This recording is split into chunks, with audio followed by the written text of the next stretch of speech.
ज्ञान की एक और महत्वपूर्ण विशेषता यह है कि ज्ञान एक स्थिर स्थिति नहीं है बल्कि क्रमिक अवस्था है। ज्ञान अचानक पूर्ण नहीं होता है, वह धीरे धीरे विकसित होता है। ज्ञान की यात्रा जिज्ञासा से प्रारंभ होती है, संदेह से गुजरती है, समझ में परिवर्तित होती है, अनुभव में वो गहराती है और अंततः आत्मानुभूति में स्थिर होती है।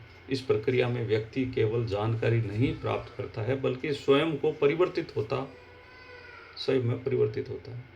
वास्तविक ज्ञान वही है जो जानने वाले को बदल दे। यदि व्यक्ति वही बना रहे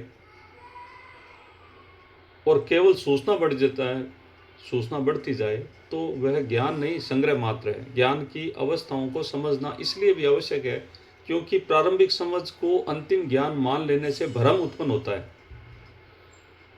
कई बार व्यक्ति किसी सिद्धांत या विचार को समझते ही अंतिम सत्य मान लेता है, जबकि ज्ञान का स्वभाव निरंतर विस्तारशील है। वह अंतिम नहीं है बल्कि निरंतर विकसित होने वाली चेतना है।